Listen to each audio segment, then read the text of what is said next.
I think we talked a while ago. Was it on trying to think of the name of the film? It was False Positive.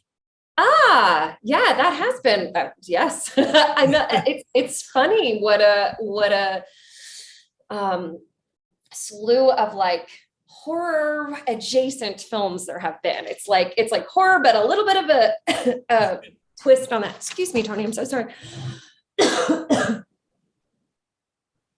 That's okay. Not COVID, not COVID. That's, I hope that's gin. Just Yes, just pure gin yeah. Um, before noon. do you like horror films? Oh my goodness. No, I'll ask it again. I'll drink too. Thank you. We'll get wasted together. Ah, nice. Not like we haven't done that before. Exactly. Do you like doing horror films? I do. It's funny, I don't especially enjoy watching horror films. I think because, I live in New York and I think I live my my life sort of like too white knuckle. So the idea of like experiencing that for pleasure is like complicated, but I especially love viewing, like I really love a sort of I don't know, like an elegantly paced, sort of suspenseful, like slow burn horror film. Like it's funny, in prepping for this, like I watched weirdly a lot of like 1970s remakes of, or, like this genre. So like I watched, I don't know if you know the lesbian psychodrama Daughters of Darkness. Oh yeah, sure. Oh yeah. And like, of course, the Herzog, Nosferatu, Vampire. Like there's something about, I think I do love the like quieter, slow paced, like I said, disturbing, but not like, not going to make you there's like something like slightly campy about the retro that like I can handle a lot better than I can sometimes these new horrors that are just It's a movie that does not rely on jump scares. It's a movie that is a psychological horror film. yes It plays with your mind. it plays with your mind. And obviously, Neil comes from the theater world, and so there's, it's way more talky than it is, jump scary, because that is what we do in the theater. But to me, that's kind of what makes it sizzle. Like, and obviously what's fun as an actor, because it is just such a joy to get to do a chamber piece like that. Well, I was lucky enough to see Raul Julia as Dracula on stage, and it was it works better on stage really than some of the remakes they've done of the film. And I could not agree. I mean, first of all, I just love Raul Julia, but yes, I agree that there are some beautiful stage adaptations of that. Yes. Talk to me about walking onto a set with Justin Long and Kate Bosworth and Gia. I mean, Gia's kind of an undiscovered treasure. She is.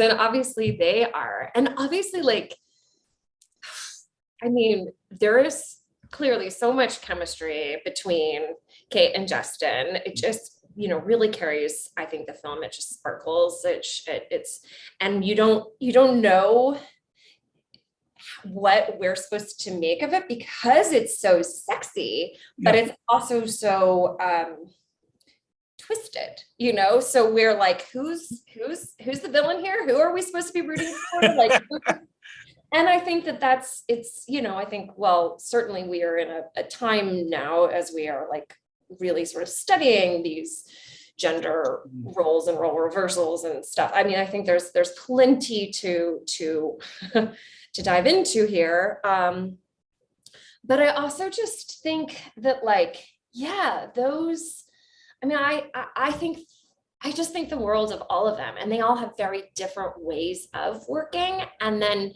because my part was so much more like, I got to observe how they work. And so for me, it was just like a masterclass in getting to understand, these different ways of working, because,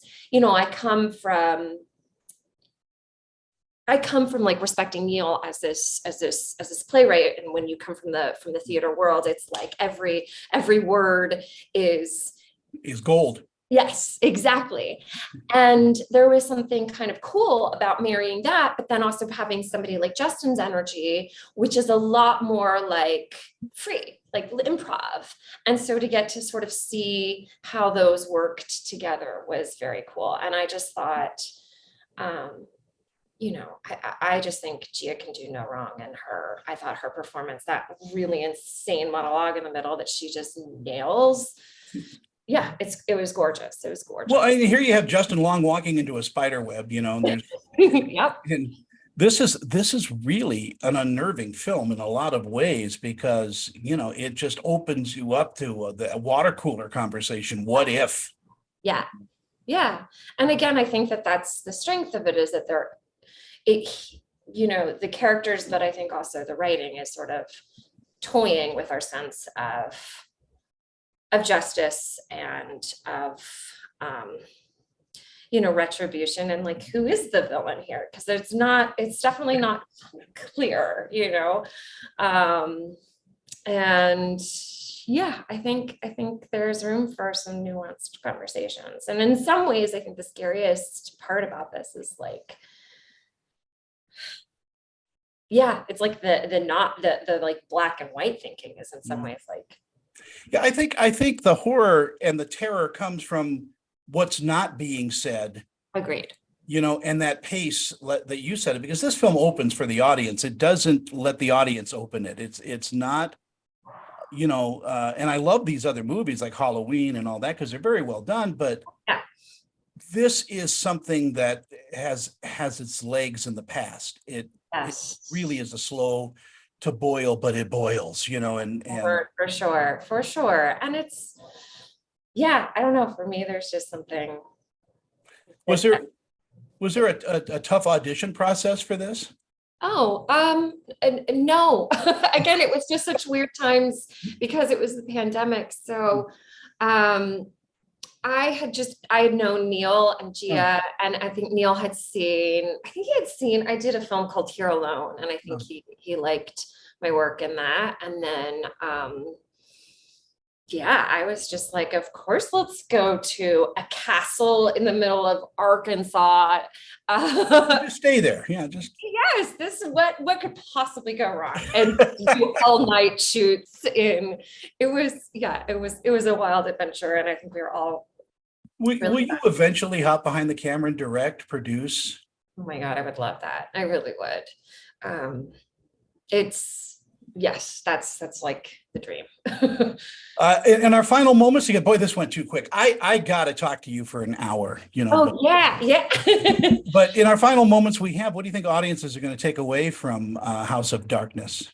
Oh, I'm so interested to find out. I really am, because I do think that if it succeeds, it is a conversation starter. It's like, I don't think Neil is trying to, I don't think he has got some didactic message, that's like, hashtag Me Too on one side or the other. I think he's just trying to look at these complicated dynamics. And I think that it does. I think that, if it succeeds, it's because it is both able to be sexy and alive in that way, and also scary and dangerous. And I think that's kind of like the whole dance, right? And I agree with you wholeheartedly, and I'm giving you $10 for using the word didactic. So Lucy, it's a pleasure. I'm going to hit you up on social media, and we'll talk some more. Beautiful. Thanks so much again for your time. Bye-bye. Bye, Tony.